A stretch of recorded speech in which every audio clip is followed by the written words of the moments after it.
اے میرے قید خانے کے رفیقو، بھلا کئی جدا جدا آقا اچھے یا اللہ جو اکیلا ہے سب پر غالب ہے؟ جن چیزوں کی تم اللہ کے سوا پرستش کرتے ہو وہ صرف نام ہی نام ہیں جو تم نے اور تمہارے باپ دادا نے رکھ لیے ہیں۔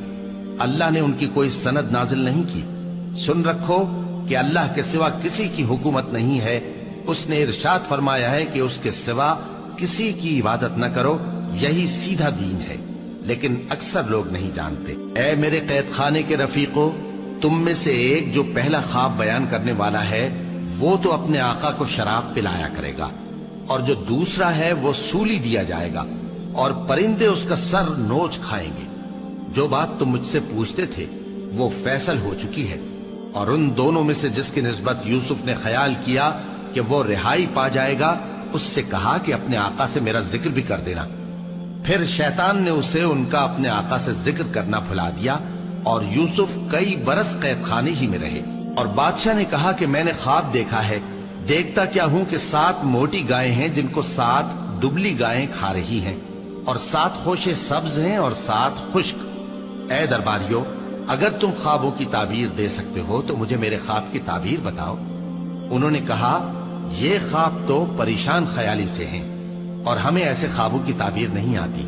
اور وہ شخص جو دونوں قیدیوں میں سے رہائی پا گیا تھا اور جسے مدت کے بعد وہ بات یاد آ گئی، بول اٹھا کہ میں آپ کو اس کی تعبیر لا بتاتا ہوں، مجھے قید خانے جانے کی اجازت دیجیے۔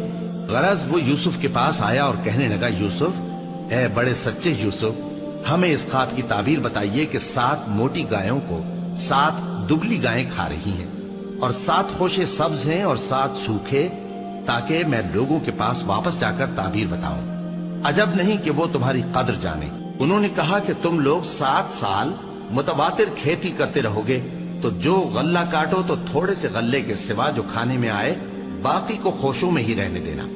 پھر اس کے بعد خشک سالی کے 7 سخت سال آئیں گے کہ جو غلہ تم نے جمع کر رکھا ہوگا وہ سب کو کھا جائیں گے، صرف وہی تھوڑا سا رہ جائے گا جو تم احتیاط سے رکھ چھوڑو گے۔ پھر اس کے بعد ایک ایسا سال آئے گا کہ خوب مے برسے گا اور لوگ اس میں رس نچوڑیں گے۔ اور یہ تعبیر سن کر بادشاہ نے حکم دیا کہ یوسف کو میرے پاس لے آؤ۔ سو جب قاصد ان کے پاس گیا تو انہوں نے کہا کہ اپنے آقا کے پاس واپس جاؤ اور اس سے پوچھو کہ ان عورتوں کا کیا حال ہے جنہوں نے اپنے ہاتھ کاٹ لیے تھے، بے شک میرا پروردگار ان کے فریب سے خوب واقف ہے۔ بادشاہ نے عورتوں سے پوچھا کہ تمہارا کیا قصہ تھا جب تم نے یوسف کو اپنی طرف مائل کرنا چاہا؟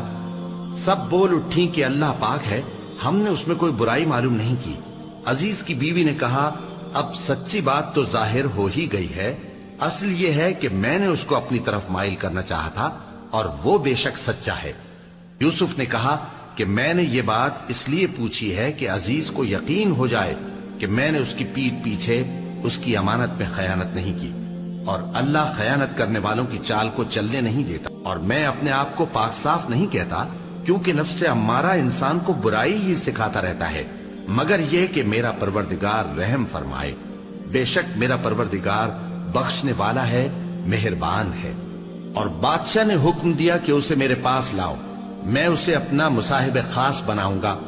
پھر جب ان سے گفتگو کی تو کہا کہ آج سے تم ہمارے ہاں صاحب منزلت ہو اور صاحب اعتبار ہو۔ یوسف نے کہا، مجھے زرعی پیداوار پر مقرر کر دیجئے، کیونکہ میں حفاظت بھی کر سکتا ہوں اور اس کام سے واقف بھی ہوں۔ اس طرح ہم نے یوسف کو ملک مصر میں جگہ دی اور وہ اس ملک میں جہاں چاہتے تھے رہتے تھے۔ ہم اپنی رحمت جس پر چاہتے ہیں کرتے ہیں اور نیکوکاروں کے اجر کو ضائع نہیں کرتے۔ اور جو لوگ ایمان لائے اور ڈرتے رہے ان کے لیے آخرت کا اجر بہت بہتر ہے۔